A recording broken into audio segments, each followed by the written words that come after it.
नमस्कार मेरे प्यारे दोस्तों, मैं लालता मिश्रा। आज मैं आप सब लोगों को भक्त प्रहलाद की कथा सुनाने जा रहा हूँ। मेरे प्यारे दोस्तों, आप लोग ध्यानपूर्वक सुने। कथा शुरू होती है मेरे प्यारे दोस्तों। उस समय एक ऋषि हुआ करते थे, कश्यप भगवान। कश्यप ऋषि की 14 पत्नियाँ थीं। तो उनमें से जो राक्षसों की माँ है, दैत्यों की माँ है, वो काम वासना बस महाराज कश्यप के पास आईं और रति याचना करने लगीं। उस समय महाराज कश्यप संध्या वंदन कर रहे थे।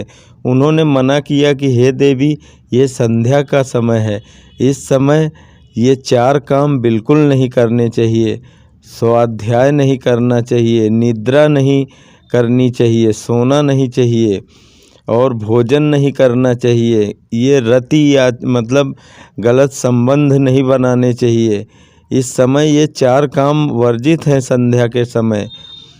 तो लेकिन वो तो बहुत ही ज़्यादा व्याकुल थीं। उन्होंने तो कश्यप ऋषि ने उनका मनोरथ पूर्ण किया। उसके बाद में दिति के मन में बड़ी ग्लानि हुई। उन्होंने कहा, महाराज अब क्या होगा? उन्होंने कहा, यदि ऐसा हुआ, पुत्र होंगे तो वो बहुत बड़े दैत्य होंगे, राक्षस होंगे। शाम के टाइम में गर्भधारण अगर हुआ तो जरूर राक्षस ही पैदा होते हैं, ऐसा कहते हैं शास्त्र। तो फिर उन्होंने कई वर्षों तक जन्म नहीं दिया। कुछ समय के बाद उनके 2 पुत्र पैदा हुए। एक का नाम हिरण्याकश्यप था और दूसरे का नाम हिरण्याक्ष था। ये दोनों बहुत ही ज़्यादा बलशाली थे। इनके पास बहुत ही ताकत थी और ये दिग्विजय करने निकल पड़ा। इसका छोटा भाई, 2 भाई थे, हिरण्याक्ष और हिरण्याकश्यप। हिरण्याक्ष निकल गया तो इन्होंने जाके पृथ्वी को ही छुपा के पाताल लोक में छुपा दिया।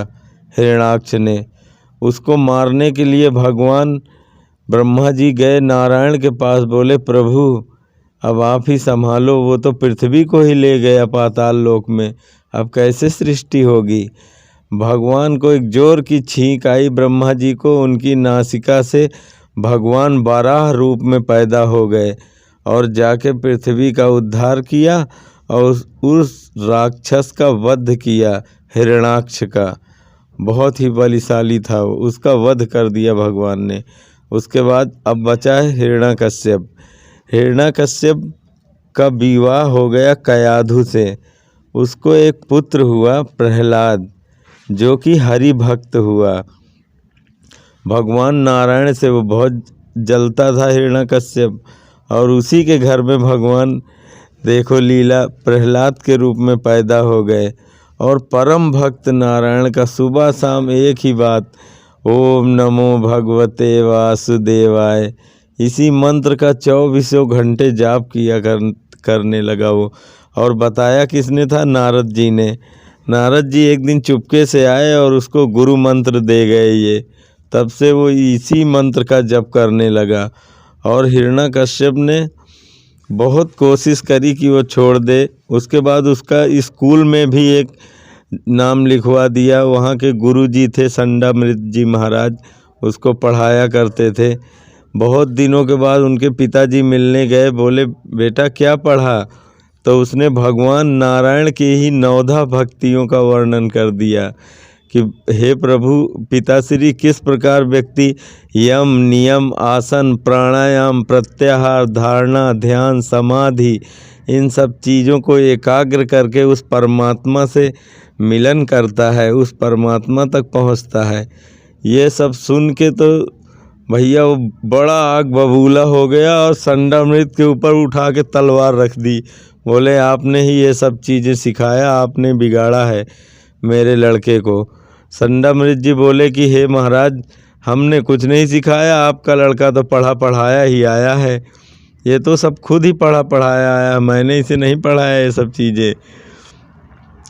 भाई वो ले गए अपने साथ और अपनी उसकी उन्होंने बहुत मारने का प्रयास किया। उसको ले जाके बोले, ले जाओ इसको फेंक दो।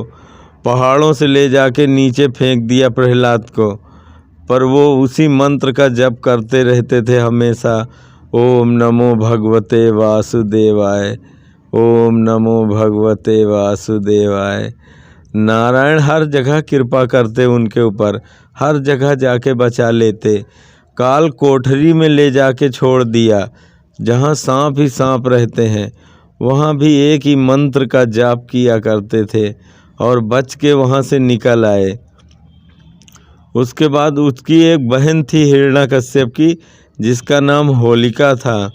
उसके पास भी बहुत सारी शक्तियाँ थी। उसको ब्रह्मा जी का वरदान था कि आग उसको जला नहीं पाएगी। उसने कहा भैया तुम क्यों चिंता करते हो, मैं इसको लेके बैठ जाती हूँ आग में, चारों तरफ से आग लगा दो, ये जल के राख हो जाएगा, मैं निकल आऊँगी। उसके भाई ने कहा कि वाह, ये तो हमारे दिमाग में बात ही नहीं आई। बढ़िया अपने भाई को समझा के होलिका लेके बैठ गई। लेकिन होलिका को इस बात का पता नहीं था कि ब्रह्मा जी ने कहा था कि अगर तुमने इसका गलत उपयोग किया तो ये उल्टा हो जाएगा। भैया होलिका गलत कर ही रही थी, एक भक्त को जला के मारना चाहती थी, ना कोई उसका दोष। होलिका लगा दिया गया चारों तरफ से आग। प्रहलाद तो एक ही मंत्र जपता रहता था, भगवान नारायण के भरोसे बैठा रहता कि हे प्रभु, हे विष्णु भगवान, ओम नमो भगवते वासुदेवाय, इसी मंत्र का जप किया करता। और भगवान उसे इतना सुरक्षित बचा के ले आए जैसे मानो फूल में से निकल के बाहर आ गया। उसको आग छू भी नहीं पाई और होलिका वहीं जल के दहन हो गई, पूरी तरह राख हो गई।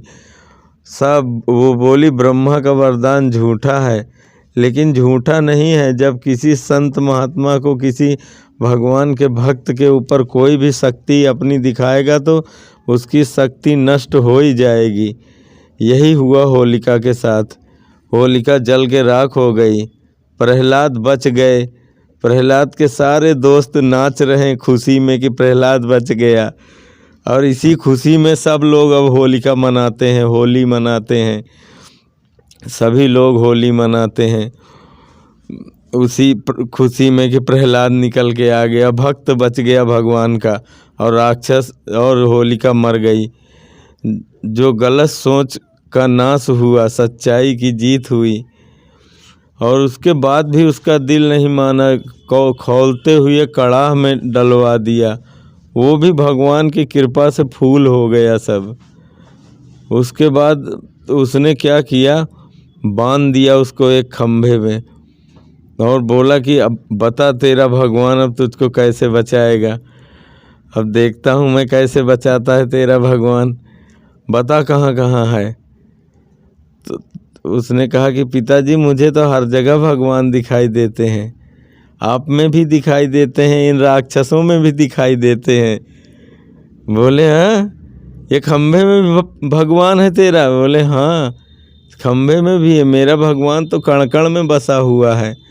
भक्त का भरोसा है, अगर भक्त का भरोसा है, इसीलिए तो भगवान बेशक लोग कहते हैं कि नहीं होता, लेकिन अगर भक्त अपने पे आ जाए तो भगवान को प्रकट कर सकता है। बहुत सारे भक्तों ने भगवान को प्रकट किया है, उनमें से एक ये प्रहलाद जी थे। उन्होंने कहा हाँ पिताजी, इस खंभे में भी हैं हमारे भगवान नारायण। और उसने भाई उठाया गदा, बोला आज ना तो ये खंभा रहेगा ना तेरा भगवान बचेगा। गदा उठाया और ले जाके इतना जोर से मारा खंभे पे कि पूरा खंभा फट गया। उसमें से भगवान नरसिंह रूप धारण करके प्रकट हो गए प्रहलाद को बचाने के लिए। और वैसे तो उसके पास ब्रह्मा का वरदान था हिरण्यकश्यप का, डरता नहीं था किसी से, लेकिन नरसिंह भगवान का ऐसा रूप देख के ना कांप गया पूरी तरीके से हिरण्यकश्यप। सभी वहाँ जितने राक्षस खड़े थे सब कांपने लगे, क्योंकि आधा सिंह, आधा नर, आधा कई सारे रूप धारण करके भगवान प्रकट हुए खतरनाक तरीके से। हिरण्यकश्यप कांपने लगा एकदम। उसके बाद गिर पड़ा और पूरे अस्त्र शस्त्र अपने चला लिए उसने, पर एक भी भगवान के ऊपर असर नहीं हुआ। और उसके बाद भगवान ने हिरण्यकश्यप को पकड़ा और ले जाके वहाँ दरवाजे के पास बैठ के और डेवड़ी पे उसी को अपने गोद में ऊपर बैठा लिया। तो बोला बता ब्रह्मा का तुझे क्या वरदान है। बोला महाराज मैं न दिन में मरूंगा न मैं रात में मरूंगा। तो बोला देख ले इस समय न रात है न दिन, इस समय संध्या बेला है, दिन भी है रात भी है। बोला महाराज न मैं अंदर मरूंगा न मैं बाहर मरूंगा। बोला फिर देख ले तू न अंदर है न बाहर, दरवाजे पे है। बोला महाराज फिर मैं न ऊपर मरूंगा न नीचे मरूंगा। बोला इसीलिए तो मैंने तुझे अपने गोद में लिटा रखा है। बोला बता और क्या है तुझे ब्रह्मा का वरदान। बोला मुझे न तो आदमी मार सकता है न देवता मार सकता है न तो पशु पक्षी मार सकते हैं। बोले देख ले मुझे, मैं न आदमी हूँ न मैं जानवर हूँ, मैं नरसिंह हूँ। और बोले और बता क्या है तुझे ब्रह्मा का वरदान। बोले महाराज मैं न किसी अस्त्र से मरूंगा न मैं किसी शस्त्र से मरूंगा। बोले तू चिंता न कर, मैं तुझे अपने नाखून से फाड़ के फेंकूंगा आज। न ये मेरे अस्त्र हैं न शस्त्र हैं। अब तो महाराज एकदम हिरण्यकश्यप समय, अब तो आ गई मौत, सब कुछ निश्चित हो गया, अब तो ब्रह्मा का वरदान भी पूरा हो गया। बोला महाराज एक चीज़ और है। बोला मैं 12 महीने से किसी महीने में नहीं मरूंगा। बोला ये साल अधिक मास है, इसी को अधिक मास मैंने तेरे लिए ही बनाया है, तू इसमें मरेगा। भगवान ने देर न करते हुए हिरण्यकश्यप का पूरा फाड़ के पेट आंतड़ियाँ निकाल के उसको अपने गले में लपेट लिया और पूरी तरफ हाहाकार मचा दिया। वहाँ पे नरसिंह भगवान ने, सभी देवी देवता आ गए उनको शांत कराने के लिए कि हे प्रभु अब तो हिरण्यकश्यप मारा जा चुका, अब तो आप शांत हो जाओ, अपना क्रोध शांत करो। और उनके हुंकार से इतने जोर की हुंकार भरते थे कि कोई उनके पास ही नहीं आता था। सभी ने बहुत कोशिश कर ली, ब्रह्मा भी आए मनाने के लिए, ब्रह्मा को भी हुंकार दिया। लक्ष्मी जी आई, उनको भी इतना जोर से हुंकारा कि आरती की थाली उधर गिरी। लक्ष्मी जी भागती हुई नजर आई, बोली भैया आज तक मैंने ऐसा रूप कभी नहीं देखा इनका। भाई सारे लोग गए, बेचारे प्रहलाद एक कोने खड़े थे किनारे, देख रहे थे सब कुछ और वो भी डरे हुए थे। सारे देवता गए प्रहलाद के पास, बोले भैया तेरे लिए उन्होंने ऐसा रूप बनाया है, अब तुम ही जाओ तुम ही मनाओ तब जाके मानेंगे वो। और प्रहलाद गए वहाँ पे हाथ जोड़ के बोले कि हे प्रभु आपने मेरे लिए ये रूप बनाया है, मुझे इस रूप से तो बहुत प्रेम है, मैं कितने दिनों से स्वप्न में इस रूप की कामना कर रहा था, आप इस रूप में प्रकट हुए, अति सुंदर लग रहे हैं, बहुत प्रसन्न हूँ मैं। बहुत इतनी स्तुति करी कि भगवान प्रसन्न हो गए। जरा देर में भगवान नरसिंह का रूप छोड़ अपने असली नारायण रूप में आ गए, अपने गोद में उठा लिया प्रहलाद को।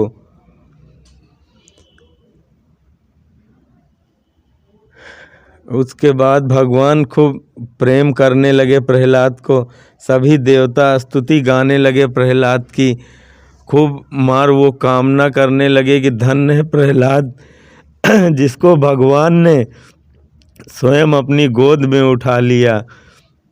बड़े बड़े देवी देवताओं को भी ये पुण्य न प्राप्त हुआ, ये सौभाग्य न प्राप्त हुआ। तो जो प्रहलाद को मिला, भगवान की गोदी में जाके बैठ गए और उसके बाद भगवान ने उन्हें आशीर्वाद दिया। बहुत दिन तक प्रहलाद ने राज किया, उसके बाद वो भगवान के परम धाम को गए। मेरे प्यारे दोस्तों, आपको ऐसी और कथा सुनने के लिए हमारे चैनल को सब्सक्राइब कर लीजिए। हम फिर मिलेंगे अपने अगले वीडियो में, तब तक के लिए जय श्री राधे कृष्ण।